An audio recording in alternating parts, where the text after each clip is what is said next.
another innocent victim of a suicidal maniac.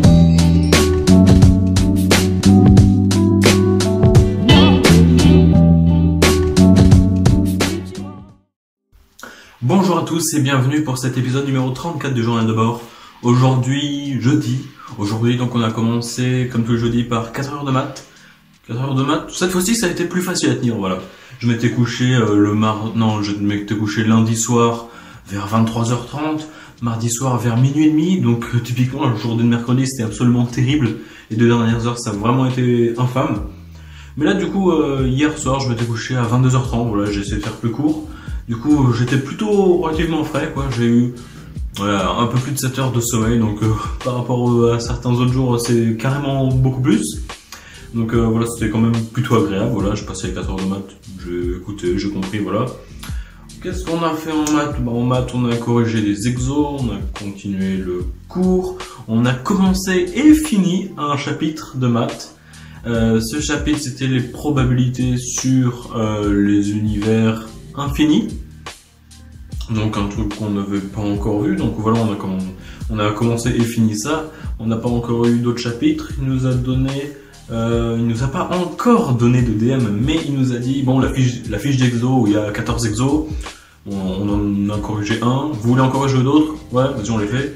On a fait genre peut-être 3. J'étais là, bon, les 10 derniers vous les faites, vous avez les vacances pour le faire. Il y en a quand même qui sont pas mal chauds. Et là, pareil, c'est pas le tout. Hein.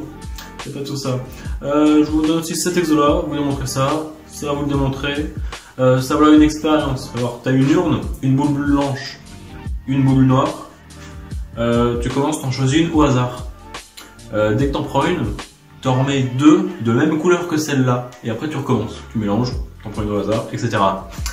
Et ça s'arrête la première fois que tu prends la boule noire.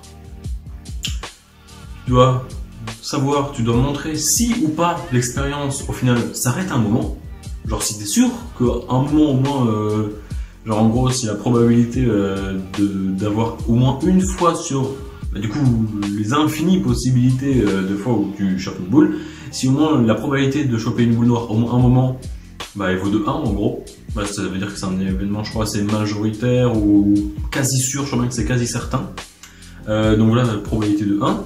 Et l'autre expérience, c'est au tirage I, donc premier tirage, deuxième tirage, donc le IM tirage. Tu prends une boule, et après, genre, tu rajoutes I boule blanche. Et la première fois que tu chopes une boule noire, l'expérience s'arrête. Et là, vérifier si ça s'arrête. Et le prof, il a fait des programmes pour dire, voilà, voilà ce que ça fait. Il a fait des programmes et tout pour faire tourner l'expérience. Et on a vu que la première expérience, ça devrait normalement toujours s'arrêter, donc maintenant il faut montrer que ça s'arrêtera toujours au bout d'un moment. Et la deuxième expérience, il a dit ça s'arrêtera pas forcément toujours. Voilà, il a fait des tests et tout, on est là, en gros on est au 1600e tirage, il y a à peu près, je sais pas, genre 24 millions de boules blanches, une boule noire, on l'a toujours pas chopé. Quand est-ce qu'on la chope? On la chopera sans doute jamais. Donc voilà, on a vu ça. On a aussi vu que par exemple, typiquement, les probabilité égale 0 et événement pas possible, c'est distinct. Par exemple, supposons une matrice, la probabilité qu'elle ne soit pas inversible, bah, c'est que son déterminant vaille 0 pour une matrice carrée, donc son déterminant vaille 0, et la probabilité que le déterminant vaille 0, étant donné qu'il peut prendre toute la valeur de R, bah, elle est nulle la probabilité en fait. La probabilité que ça arrive, elle est nulle. C'est 1 sur l'infini, vu qu'il y a une infinité de trucs. Et du coup, voilà, on a vu ça, donc la probabilité elle vaut 0. On a vu pas mal de trucs comme ça, c'était intéressant, donc voilà, on a ça. Les 2 questions, voilà, montrer que ça s'arrête forcément au bout d'un moment. Et on a aussi faire le programme Python pour chacune qui réalise l'expérience. Encore d'autres trucs à démontrer. Après-midi, on a eu le cours d'SI sur les matrices d'inertie, donc on a continué et on a commencé le cours sur l'énergie cinétique avec aussi les matrices d'inertie par exemple. Et honnêtement, ce cours, on n'a rien pigé, on a rien du tout, genre, c'est expliqué, et on était là, mais on comprend pas, monsieur. Ah oui, ouais, mais c'est normal, ça, ouais, vous changez, là, vous comprenez. Bah non, toujours pas. Bah ok, hein, super. Hein. Genre, voilà, il y avait son tableau, et puis il commençait là, et puis après là, et puis là. Un moment, genre, il commence à écrire sur cette ligne-là, et puis il écrit au-dessus, et puis après en dessous. Et un élève lui dit, monsieur, pourquoi vous commencez là, et puis après au-dessus, en dessous, on n'arrive plus à suivre. Et il dit, mais tu peux faire dans l'ordre que tu veux, l'important c'est pas l'ordre, c'est le résultat. Il répond à côté, genre c'était terrible ces 2 heures, on n'a rien pigé. Au final, ce qu'il y avait sur la feuille, c'était beaucoup plus compréhensible que le prof nous expliquait. Parce qu'il a fait plupart du temps du contraire. À un moment, il donne un papier, je fais rien, ok. Et il t'explique, là, enfin, tu comprends. Mais là, non, il donne le papier, là, ouais, il t'explique, t'es sûr que c'est la même chose que tu parles? Là, je comprends. Là, oui. Là, abstrait. Là, les formules, oui. Là, non. Donc voilà, il y avait ça. Il y a un DL aussi qui nous a donné, donc un devoir libre, devoir maison. Cette année, tous les devoirs maison, c'est des devoirs libres, hein, mais pas si libres que ça, vu qu'il faut le rendre. Je sais pas pourquoi ils appellent ça devoir libre, mais enfin. Il y a ça aussi, pas mal d'exos aussi, à faire en SI. Il a dit qu'il y aura une interro de cours, parce que ces formules-là qu'on ne comprend pas vraiment, selon, enfin, quand il nous les donne, on les comprend pas. Mais il faut les connaître par cœur. Du coup, premier jour après la rentrée, le jour de la rentrée, on fera une interro, ce sera un plaisir. Et après, on a eu 2 heures d'anglais. Voilà, le prof d'anglais qui nous a dit, du coup, parce que comme hier, on n'a pas eu anglais. Je m'étais trompé quand j'ai dit j'avais dit cours de maths, mais c'était bien cours d'anglais, j'avais corrigé au montage. Donc, on n'a pas eu cours d'anglais. On devait apparemment l'avoir. Mais en fait, il nous a dit que non. Parce que comme on a eu 4 semaines de retard, comme c'est par 2 heures les cours d'anglais, on a eu 8 heures d'anglais de retard. Il s'arrange avec l'administration pour pour rattraper ces cours-là, mais on ne sait pas quand. Du coup, on est venu hier entre guillemets pour rien. Bon, au final, j'avais quand même une colle d'anglais le soir. Et donc voilà, là on a eu l'anglais. On a passé 1h30 à faire un thème, donc une traduction, donc la traduire et tout. Et puis après, on va parler dessus. Voilà, chacun utilisait les phrases qui lui semblait le plus adéquat, le plus cohérent avec le contexte et avec la traduction du test. Il nous donnait une correction aussi. Mais après, il faut savoir que ce sujet-là, on l'a vu, c'était le tout premier exo qu'on avait eu à faire l'année dernière. Le tout premier, du coup, on a... Ah, mais ça me dit quelque chose, ce texte-là. Je le reconnais, là, un petit peu, là. Du coup, ça nous a dit quelque chose, et puis, on l'a remarqué. Et puis, il a dit, entraînez-vous, hein, quand même, parce que, voilà, je peux vous en afficher en haut tableau. Non, monsieur, on sait faire celui-là. Ok.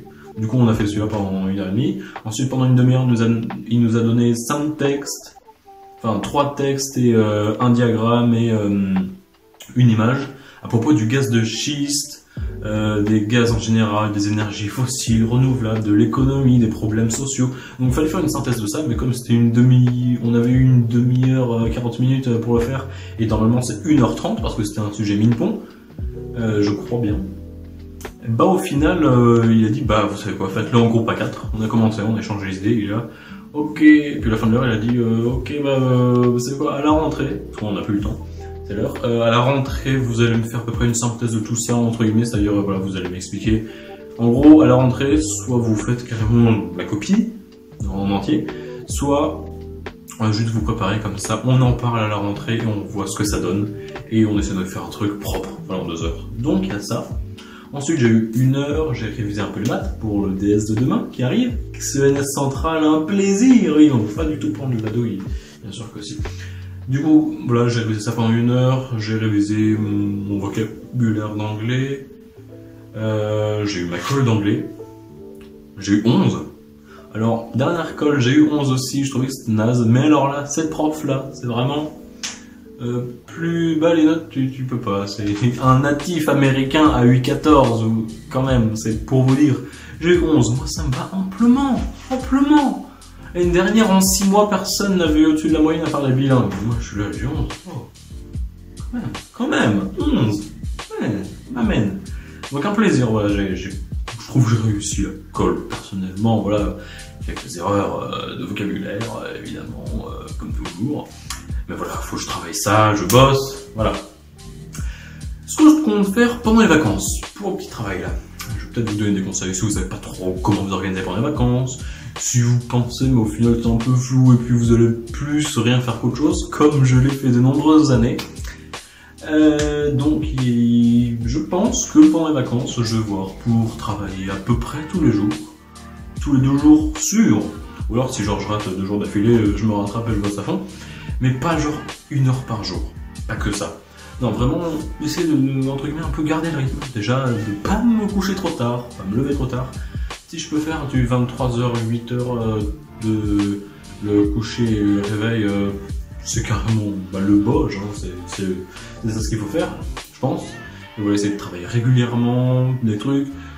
Typiquement, là, comme à peu près tout le monde, je pense, je suis un peu en retard sur les trucs, mais genre pas de peu, genre pas 2 chapitres de retard non plus, mais genre un peu, voilà. Et voilà, faut que je rattrape le retard, faut que je revoie, et puis voir pour arriver à la rentrée presque en avance. Enfin, pas totalement en avance, mais au moins avec 0 retard, c'est ça l'objectif, c'est d'avoir 0 retard, que s'il me pose une interro, je peux le faire. Les premières calls de la semaine, là, dans les calls de la première semaine après la rentrée, faut que je les déglingue, c'est ça l'objectif. Après, est-ce que ça va être réussi? Notre histoire. Mais enfin, on va essayer de faire le mieux, je pense. Demain, 8h, 10h, call de français. 10h, non, pas call de français, oh, je suis fou. Non, 8h, 10h, cours de français. 10h, 12h, cours de physique. On va continuer la méca des fluides, on va commencer le 3e chapitre. Et l'après-midi, le DS de mathématiques, oui, un plaisir. De 14h à 18h. La douille. Et puis voilà, je vous spoil un peu, à la rentrée, j'ai call de français, on m'a dit à peu près ce qu'il fallait faire, donc j'essaie de me préparer ça aussi pendant les vacances, parce que voilà, en plus ce sera utile pour les concours, donc tant mieux. Et je vous invite totalement à vous préparer pour les cours, les concours, le plus possible. Pendant ces vacances-là, essayez de charbonner pour absolument détruire la rentrée. Le but, c'est que les profs vous supplient d'arrêter d'être trop bons. Oh, s'il te plaît, arrête, j'ai pas le niveau. Non, la probabilité, elle vaut 0 aussi. Bon, enfin, on sait jamais, hein. Avec un peu de chance, j'ai envie de dire. Donc voilà, épisode relativement long, ouais, 11 minutes 30 quand même. Enfin bon, voilà, je vais essayer d'être concis pour les prochains épisodes. Sur ce, je vous dis à la prochaine, à plus.